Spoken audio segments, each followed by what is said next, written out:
What's going on, everybody? It's FREEDO here for Your Overwatch. You guys seem to like the Ranked Adventure series, so we're going to come back at it again. This time, your boy's forced onto DPS, which is outside of my comfort zone. The thing is, I play like a handful of them, but ideally, if we had role queue, I would just queue for tank, because that's what I think I'm best at. But the weird thing about the meta right now is that if you start to play damage, you need like lots of damage or the right damage picks. Now, when you start to read this team comp that your teammates have presented for you in this case, since we had the Moira, looking back, I probably could have just got away with Zarya, and we could have some sort of pseudo-goats combination with Symmetra, and it'd be fine. But the benefit that Bastion provides is that I think it has more synergy with Symmetra, and that was my thought process anyway. Teleporter can get the Bastion to different places. Also, the turrets make it difficult to flank the Bastion, and when you pick Bastion, I feel like you're really forcing the enemy's DPS to beat you, whereas if their tanks play well enough, even with all the healing in the world, with triple tank, we're not actually going to have the pushing power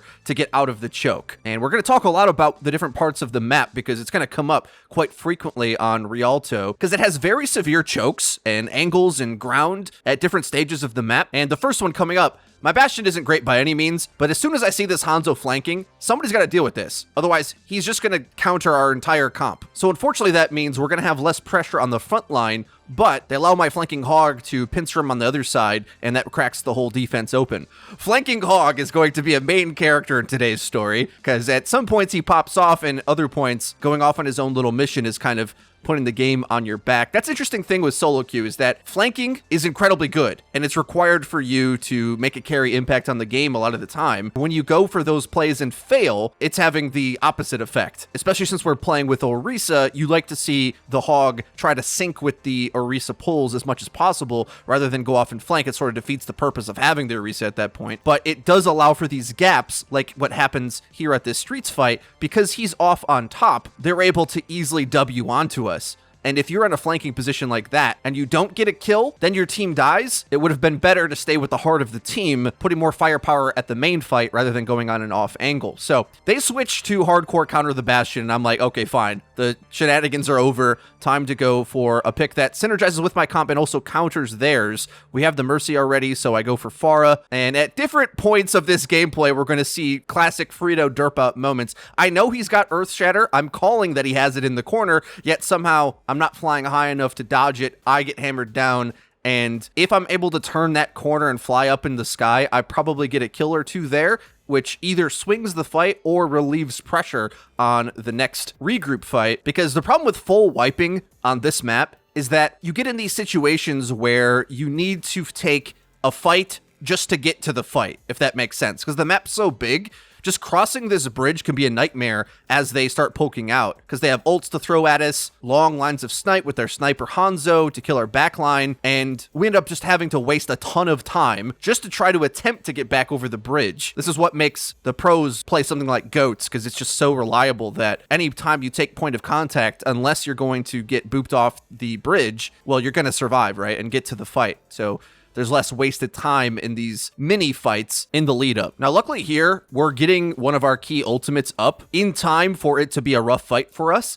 Having the Symmetra wall whenever there is a big high ground advantage or a favorable fight for the defense, it's one of the best ults you can have, frankly, because although Sim is incredibly weak at different stages of the fight, and especially when you're at a range disadvantage, you put that wall down and it just allows your whole team to play around it and not die and get damage off and make it really hard for them to contest the objective. So a key time to get our wall there and actually make use of the Pharah pick by dive bombing my counter, which means we're going to have an easy go of it. Now, going to third here is where I should consider the Pharah a pretty weak pick, because although when there's a bit of a flank fight, I have the mobility to go off and help my Symmetra kill the Zarya, as soon as I have to turn my attention back to the main fight, we just have a shield in our way. And Pharah is okay at shield break at long range when you have multiple damage sources, but if she's one of two damage sources, just shooting at a shield all day just takes forever, and it's not really going to be any good. But I get up to another barrage, and it was one of the key reasons why we were able to make a dent in the defense in Streets, so I hold on to it for perhaps too long, and the kills I get do force the enemy to retreat. But now on my respawn, I know I probably should go to Zarya here, would probably be a pretty good call, although we are kind of low on healing, so instead I go to a different frontline sustained damage character, Soldier, and I think it works out pretty well because the whole shooting at shields and tank busting problem we have, you can kind of see as I turn the corner, getting lots of headshots on this Zarya just means she's out of the fight, and because Ryan's not in sync, doing that much damage to a tank, forcing them to retreat out of the fight for a long time, it just means you're going to have a pressure valve on your front line pulled off, and the Reinhardt didn't get the memo, he didn't pull away fast enough, he goes down too, and that's a cool thing you can do with flex picking around, like picking a different character in Overwatch, all of a sudden, the tanks were the target, right? Whereas when I was playing Pharah, I was going for duels, and maybe I would shoot a barrage at the tanks, but generally, I wasn't going at them. Doing a switch up like that can really mess up with your opponent's feel of how the match is going. I know, especially as a tank player, you have a certain intuitive sense of how much life you have, plus healing and sustain, and how you're going to manage that. So all of a sudden, if there's a big spike of extra damage coming your way that wasn't coming the rest of the game, it can be easy to get caught out and forget what you're supposed to be doing before it's too late. I'm a bit upset at some of these Pharah rockets onto this Lucio, who seems to get away from me every time I try to lock him down. It's moments like those where a frag was in front of you that you could have punished, that you have to wonder, if I successfully hit that shot, is that the difference in the time bank or the team fight or the ult charge that spirals the team into favor, which there's so many moments like that in Overwatch that you should try to keep that in perspective whenever you're worried about what everybody else is doing on your team, right? Like, there's no way you're playing perfectly all the time. You can't. You can always aim better or use abilities better or combo better or have better teamwork or something, right? Now, I stay on this Pharah pick mostly because this area with all of the high cover around the cart is still strong for Pharah. As long as I stay inside of where Pharah is strong, I'm going to be able to dive bomb and pressure the tanks and make it a real nightmare for them to break out of here. They're playing double sniper, but if I don't peek into their angles, they only have a shield to shoot at, not me. And that proves to be quite useful, and we end up holding this corner for quite some time. Unfortunately, our Symmetra doesn't play by the same rules there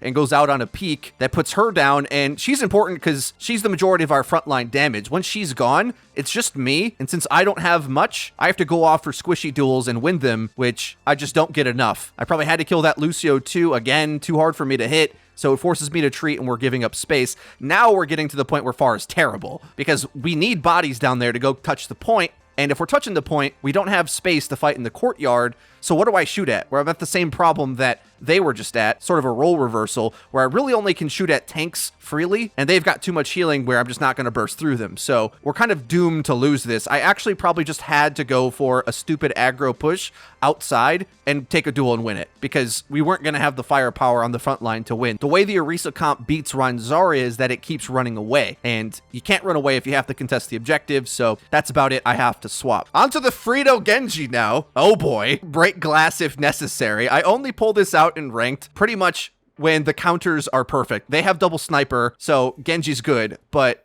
I'm not one of these Genji players that is just going to play him in every situation and be good at it. Actually pull off a reflect here that gets the Hanzo killed, but the Zarya makes just a massive play coming out of spawn, launching the Grav, knowing we can't eat it, and the anti-nade hits onto our Transcendence, countering that, just a massive swing now into the attacking team's favor. And unfortunately, we're at a point now where it's like, is this sim really getting any value? Let's just be real about it right now. That's 2 sim walls in a row where we're losing fights, and the pick's just bad. There's not really much else to say. And sometimes you get in these games with teammates that are playing characters that are really hard to play, and somehow you have to outvalue their mistakes. I kind of out-spawned here to go for a clean-up Genji blade even when they're retreating. I get beat out of it, which frankly for me, I am ecstatic about, because my blades are so bad, I would rather trade a support ult and live rather than try to go in and kill, which I know is just bad Genji play, but alas, I don't really expect to be a DPS main. Not at my peak rank anyway. Here at Masters, I mean, I have accounts that play DPS at Masters all the time, and I've even like peaked GM on a DPS account, but I don't consider it my main role, and it's not what I played to get up to my career high of 4.4K, so sometimes I am just looking for the short-term SR gain, not necessarily to use every ranked game as a chance to grow as a player, because there's only so many things you can grow at in Overwatch. It takes forever if you're trying to play a lot of heroes. Now, I go to that Zarya swap on third like I always thought we needed, but we quickly see the issue with me playing Zarya and having a sim is that we only have frontline damage. And although if we play this right, you would think it would win, we don't really have the supports to keep up these tanks. And the biggest problem of all is that we staggered with the cart getting past the key choke point where the triple tank was going to be awesome. So now that we're fighting out in the open, the tanks are threatening the point we have to touch and the DPS have space. Whereas if we didn't stagger ourselves and made sure that we could fight onto the choke, well, I think the 3 tank would have been a lot easier to just stuff up the choke and make it take forever for them to kill us. And my Zarya's not outstanding, but I nearly get a grav in this stagger fight. Like, I had a clean fight. We would have had a grav and been able to at least thin out the time bank even more, if not, get up to a full hold. So unfortunately there, I get stuck with the Zarya when we're not as a full 6.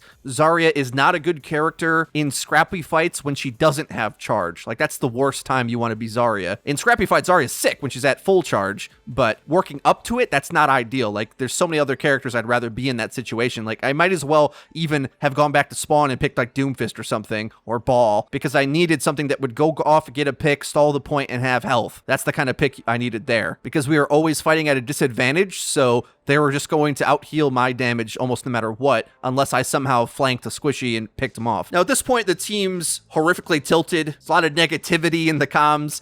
I go for the Bastion pick again, but because our Hog's flanking, our front line can't hold up if they press W, and the enemy reads that, presses W on us, and we just get run over. What could have been even better if we had the time to do it is maybe teleporting with the Bastion top left into the high ground. If they don't peek us, we could teleport out into the courtyard, start getting a weird crossfire going to try to work a pick that way. But short on time, really tough choke to fight into. So we don't get the cart very far. And at this point, my main tank, who's had an off tank not playing with him the entire game, and nabs Hog from him. I'm still thinking the game is winnable, so I don't mind playing tank. That's my main role. I'll just go ahead and grab that, I guess, and we'll try to halt hook our way to victory. In this situation, because the cart didn't get far at all, I say we need to go for some shenanigans, because their time bank's better than ours. We should make contact with them right away, and if we die, we can go to stall heroes and try to run back and win a scrappy fight, maybe turn it around. Because here, with this outrageous forward position, we're always at threat for halting them off of the bridge, and we have the damage angles to collapse onto the cart. And the fight actually takes a really long time, which is amazing for us. But they're starting to surround us, which makes this spot terrible. We really badly need to get back into the courtyard, but I just don't have the health or resources to do it. So I'm forced to fight in this really awkward corner. But we start to clutch it out, and the game's looking winnable. Are we actually going to win this game, guys? That would be insane. Long range halt hook combo from downtown. We pull it off to get the Zarya, and keeping the Zarya at low charge this entire game, not really giving her a tank to farm. She's not going to have grav in time. There's just no way, because we haven't been taking damage. But they go to a good counter to Pharah, and this is a derp out by me. For some reason, I got so much value out of that back corner when I shouldn't have. I thought it was like a good place to be, and it's definitely not. I should have gone all the way back to the standard choke, then popped the bongo safely, but keeping it out here in the open meant that it was easily going to die, where it would at least have survived the whole time if I kept it around the corner and we played standard. We weren't really set up with the damage dealers to play out in that open courtyard, and we lose. So, sorry to end it on a buzzkill, but this is one of those games where you could definitely see the few areas where I made some mistakes that probably would have carried the game back. It's difficult to keep your head right when the team starts getting aggravated at each other. Nobody wants to play with a one trick, but there's also a guy out of comms, not communicating, tilting our tank who badly needs the comms to coordinate his plays. I thought this gameplay was interesting enough to be an upload, so I hope you guys enjoyed it. If you did like the video, please be sure to leave it a like. It really does help us out, lets us know that you're enjoying the content, and if you haven't already, please subscribe, and be sure to hit the bell icon so that you get notified when our videos go live. Link to the description is our Twitter, where we tweet out news, updates, and dank memes. That's been it for me. I've been FREEDO for your Overwatch. See you guys next time.